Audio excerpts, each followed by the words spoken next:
Pendant 3 mois, j'étais toujours dans mon bureau. Le matin, je prends mon téléphone, j'appelle. Oui, monsieur, et mon dossier, où est-ce que vous en êtes?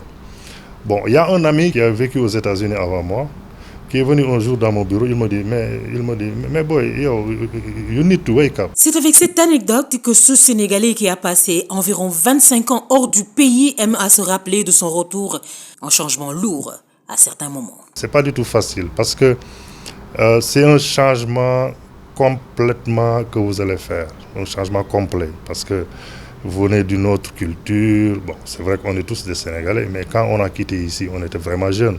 Donc toute notre formation, éducation a été faite à l'extérieur. Donc vous revenez ici, il y a beaucoup de choses qu'il faut apprendre sur le plan professionnel, comment interagir avec les gens, mais aussi sur le plan social. Parce que le côté social est trop lourd ici au Sénégal.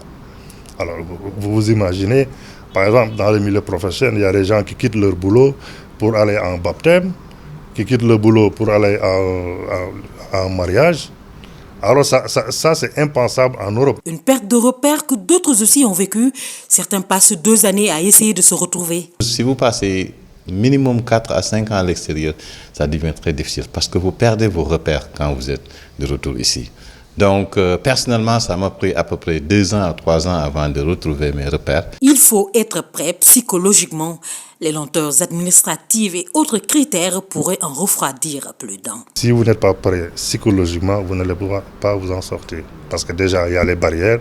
Ce que vous prenez pour acquis aux États-Unis ou bien en France, c'est-à-dire les procédures, comment ouvrir une société, comment ouvrir un compte bancaire. Bon, là-bas, vous pouvez faire ça en une journée. J'ai entendu beaucoup parler de DER, qui aide les Sénégalais de retour. Mais là aussi, il y a des limites d'âge. Il y a beaucoup de critères qu'il faut vraiment faire face. Et là, ça pose un problème parce que quand tu veux aider quelqu'un, il ne faut pas mettre trop de critères. Quand une personne a la preuve qu'il a immigré pendant des années, à son retour, il faut essayer de l'aider à s'insérer, c'est tout. Malgré des difficultés à se réinsérer socialement et professionnellement, nos 2 amis s'en sortent plutôt pas mal. Ils n'imaginent pas une seconde retourner à l'immigration. Cependant, beaucoup n'ont pas eu cette chance.